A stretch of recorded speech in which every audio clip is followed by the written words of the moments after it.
മറ്റൊരു വാർത്തയിലേക്ക് പോവുകയാണ്. എറണാകുളം വൈറ്റിലയിൽ വാഹനാപകടം. കാൽനട യാത്രക്കാരനെ കണ്ടെയ്നർ ലോറി ഇടിച്ചു തെറിപ്പിച്ചു. ലോറി ഡിവൈഡറിൽ ഇടിച്ചു കയറി. സജോ ദേവസിയാണ് വിശദാംശങ്ങളുമായി ചേരുന്നത്. സജോ, എങ്ങനെയാണ് ഈ അപകടം ഉണ്ടായത്? നിയന്ത്രണം വിട്ടുണ്ടായ അപകടമാണോ?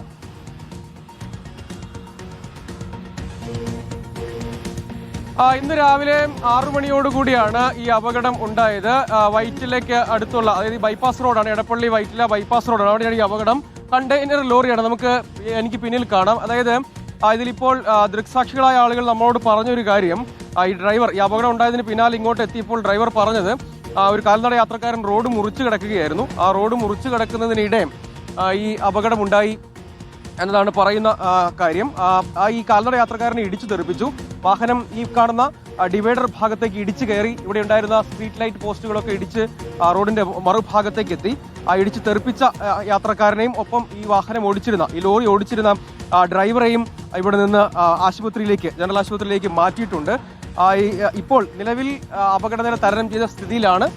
കുഴപ്പമില്ലാത്തൊരു സാഹചര്യമാണ് എന്നാണ് പോലീസിൽ നിന്ന് നമ്മൾ മനസ്സിലാക്കിയത്. പക്ഷെ എന്താണ് കൃത്യമായ ഒരു വ്യക്തമായ ചിത്രം എന്താണെന്ന് കുറച്ചുകൂടി കഴിഞ്ഞാലേ വ്യക്തമാവുകയുള്ളൂ.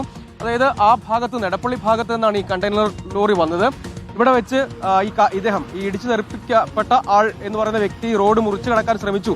വളരെ വേഗത്തിൽ ശ്രമിച്ചപ്പോൾ വാഹനം ചവിട്ടി നിർത്താൻ ശ്രമിച്ചു. പക്ഷേ അദ്ദേഹത്തെ ഇടിച്ചു. അതിനുശേഷം ഈ കാണുന്ന ഡിവൈഡർ ഭാഗത്തേക്ക് ഇടിച്ചു കയറി എന്നാണ് ഡ്രൈവർ പോലീസിനോട് പറഞ്ഞ കാര്യം. ഈ ഡ്രൈവറെയും ഈ വാഹനം ഇടിച്ച് ഇങ്ങോട്ടേക്ക് വീണ ആ വ്യക്തിയെയും ആശുപത്രിയിലേക്ക് മാറ്റിയിട്ടുണ്ട്. ഇവിടെ വീണ് കിടക്കുന്നത് ഇങ്ങോട്ട് ഓടിയെത്തിയ തൊട്ടടുത്ത കടക്കാരൻ ഉൾപ്പെടെയുള്ള ആളുകളാണ് കണ്ടത്. അതിന് പിന്നാലെ ഇരുവരെയും ആശുപത്രിയിലേക്ക് മാറ്റിയിട്ടുണ്ട്. വാഹനം ചവിട്ടി നിർത്താൻ ശ്രമിച്ചു. ഈ റോഡ് മുറിച്ചു കിടക്കുന്ന ആളെ കണ്ടപ്പോൾ വാഹനം ചവിട്ടി നിർത്താൻ ശ്രമിച്ചു എന്നാണ് ഈ ഡ്രൈവർ പറഞ്ഞത്. ഡ്രൈവർക്കും പരിക്ക് പറ്റിയിട്ടുണ്ട്. കാരണം വാഹനം അങ്ങോട്ടേക്ക്, എതിർഭാഗത്തേക്ക് ഇടിച്ചു കയറുകയാണ് ചെയ്തത്. നമുക്ക് ദൃശ്യങ്ങളിൽ കാണുകയും ചെയ്യാം. വല്ലാത്തൊരു കണ്ടീഷനിലാണ് ഈ വാഹനം കിടക്കുന്നത്.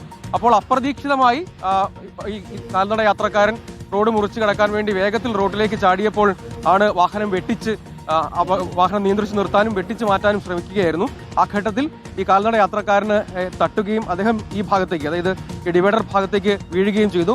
ഈ ലോറി നേരെ അപ്പുറത്തുള്ള മരത്തിൽ ഇടിച്ച് അവിടെ ഉണ്ടായിരുന്ന പോസ്റ്റ്, അതായത് ഈ സ്ട്രീറ്റ് ലൈറ്റിന്റെ പോസ്റ്റൊക്കെ ഇടിച്ച് തകർത്ത് മറുഭാഗത്തേക്ക് നീങ്ങുകയാണ് ചെയ്തത്. ഏതായാലും ഈ രണ്ടാളുകളെയും, ഈ വാഹനത്തിന്റെ ഡ്രൈവറെയും ഈ ലോറി തട്ടി ഇവിടെ വീണ് കിടന്നിരുന്ന ആളെയും ആശുപത്രിയിലേക്ക് മാറ്റിയിട്ടുണ്ട്. അവർ സുരക്ഷിതരാണ് എന്ന രൂപത്തിൽ നമ്മൾ ഈ ഘട്ടത്തിൽ മനസ്സിലാക്കുന്നത്. പക്ഷേ ഇവിടെയുള്ള പോസ്റ്റ് ഇവയെല്ലാം തകർന്നിട്ടുണ്ട്. ഈ ലോറിക്കും കാര്യമായ കേടുപാടുകൾ സംഭവിച്ചിട്ടുണ്ട്. ഈ കണ്ടെയ്നർ ലോറിക്കും കാര്യമായ കേടുപാടുകൾ സംഭവിച്ചിട്ടുണ്ട്. ഇതാണ് ഇപ്പോഴത്തെ സ്ഥിതി. ഈ പരിക്ക് പറ്റിയ ആൾക്ക്, ആ വ്യക്തിയുടെ ഇപ്പോൾ കുഴപ്പമില്ല, സുരക്ഷിതമാണ് എന്ന നിലയ്ക്ക് ആശ്വസിക്കാൻ വക നൽകുന്ന ഒരു പ്രതികരണമാണ് പോലീസിന്റെ ഭാഗത്തു നിന്ന് കിട്ടിയിരിക്കുന്നത്. ശരി, സജോ ദേവസിയാണ് വിശദാംശങ്ങൾ നൽകിയത്.